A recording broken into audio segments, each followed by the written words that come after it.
Ano po, Sir at Ma'am Jasmine Bonit. So ito po yung ating order na sewing machine. So yan po siya, sir. Ayan, napakaganda po siya at napakabago. Panoorin niyo po sa ating YouTube channel sa Mato Panumpang Vlog at sa Facebook account natin Mato Sewing Machine Vlog. Yung full video nito, Ma'am and Sir. Ayan po siya. Maraming salamat po, sir. God bless po. Po, Sir Jasmine Bonit. So ito na po yung ating sewing machine. So ito po yung mga freebies niya.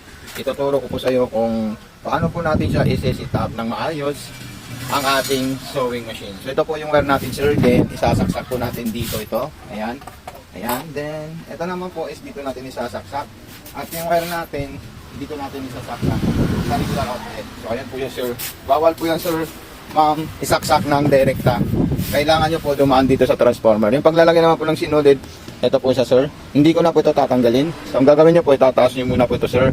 Ayan. Then sundan nyo lang po ito kung paano po natin nilalagay. So ayan po siya. Ayan. Dire-diretso lang po siya. Then yung hook, ayun po siya. Ayan. Then dito. Then doon. So butas na po ng karayom, sir. Itidirekta natin yung sinulid natin. So ito po yung reverse, distance, selector ng mga design, speed control, button start, button stop at tension. Okay? So ayan, papasok natin sa butas ng karayom para makita nyo po, sir. Just mill. Then isusunod natin dito, sir. So titingnan nyo po siya. Yung paglagay natin ng bobbin sa ilalim. So ito po siya, sir. Ayan. So may mga freebies na po yan, sir. Kompleto po yan. So ito po yung bobbin natin. Tanggalin lang natin siya, sir. Ayan. So ito po siya, sir. Ayan. Yung pagre-refill, meron po tayong refilling thread dito, sir. Ito, sir. Lalagyan natin dito at itutulak natin dyan. Itatali natin yung sinulid. Then pipindutin natin ito para ito lang po yung tumakbo. Spoon thread. Pag puno na po siya, sir, ilalagay nyo lang po itong bobbin natin dito sa ilalim. So ganito po yung position niya. Ayan. May indicator po dito, sir. Ayan.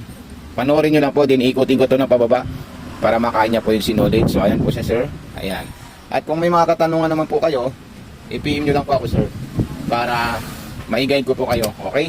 So basta panoorin nyo po itong video natin, sir. Pag mayroon kayong naintindihan, sundan nyo. Pag wala po, pag hindi nyo po naintindihan, i-PM nyo po ako, sir. So ayan. So straight line. Ayan po siya, sir. Then atras abante, ito po siya, sir. Ayan. Okay? Then, kung gusto nyo pong mas mabagal pa, i-adjust nyo lang po ito. Ayan. Try po, sir. Mas mabagal pa po yan. Then kung gusto nyo mas mabilis, sagan nyo lang po yan, sir. Ayan. Try po siya. Then, pakita natin yung ginawa niyang stitches. So yan po siya, sir. At ayan sa ilalim. Okay? Pag siya naman po ay nagbuhul-buhul sa ilalim, pangiti tayo sa ilalim. So tingnan nyo po yung ikot ng sinulid nyo dito. Baka hindi po siya naipit at pwede niya po taasan ito, sir. Okay? Then kuha naman po tayo ng ating zigzag. Ayan.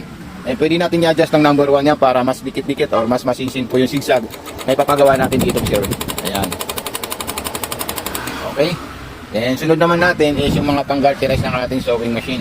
So ayan po siya. Ayan. Okay. So ayan po siya, sir. Lahat po yan gumagana yung performance ng ating sewing machine. Basta, kung ano man pong ikutin nyo, kasi makikita nyo po siya dito, sir, at may arrow po na tuldok dito. Pag ginanito nyo po siya at hindi na po siya maikot, huwag nyo po siya pilitin. Ikutin nyo na po siya na pag ganun. Ayan. Okay? So ayan po siya, sir. Ayan.